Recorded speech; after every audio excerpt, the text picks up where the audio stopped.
নমস্কাৰ বন্ধুসকল, মই এষ্ট্ৰলজাৰ শৈলজিৎ।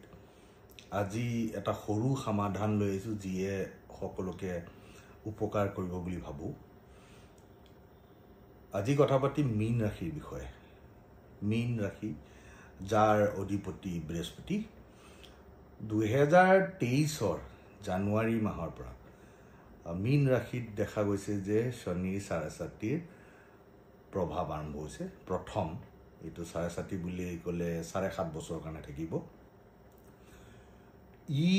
মীন ৰাশি ব্যক্তিসকলৰ কাৰণে আৰ্থিকভাৱত মানে লোন চোন বাঢ়ি যাব পাৰে, মামলা মোকদ্দমা বা পুলিচ কেছ কোৰ্ট কেছ হ'ব পাৰে, ঘৰুৱা কণ্ডল সৃষ্টি কৰিব পাৰে, পত্নীৰ লগত সংঘাত সৃষ্টি কৰিব পাৰে বা প্ৰেমিকাৰ লগত সংঘাত সৃষ্টি কৰিব পাৰে।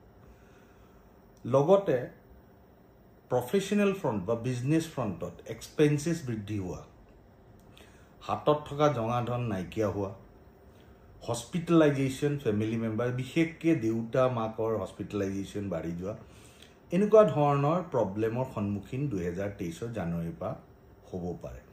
মেজৰ চাব গ'লে মে' মানৰ পৰা 2023 শনিৰ যিটো প্ৰভাৱ আছে এইটো বাঢ়িব আৰু এই প্ৰভাৱ অহা 7.5 বছৰৰ কাৰণে থাকিব। তাৰ কাৰণে এটা মই সৰু উপায় লৈ আহিছোঁ।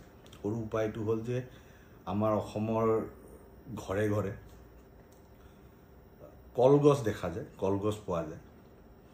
তো কলগছৰ ৰুট বা শিপা বা মূল আপুনি বৃহস্পতিবাৰে সৰু টুকুৰা এটা হ'লে 1 ইঞ্চি বা 2 ইঞ্চি টুকুৰা এটা হ'লে হ'ল, আনি পেলাই এইটো ভালকৈ ধুই গংগা জলত তিয়াই পেলাই অলপ দেৰি থৈ দিব, 2-3 মিনিট গংগা জলত তিয়াই পেলাই থৈ দিলে হ'ল। ঘৰত গংগা জল থাকেই বহুত মানুহৰ ঘৰত।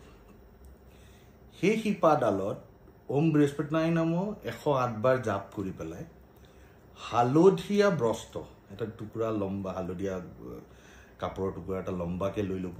তাত মূলটো মেৰিয়াই সোঁ হাতত আপুনি পিন্ধিব।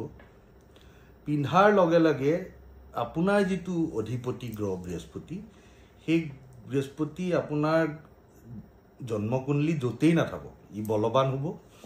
বলৱান হোৱাৰ লগে লগে শনি 4.4 যিটো এফেক্ট আছে সেই এফেক্টৰ পৰা আপুনি পৰিত্ৰাণ পাব।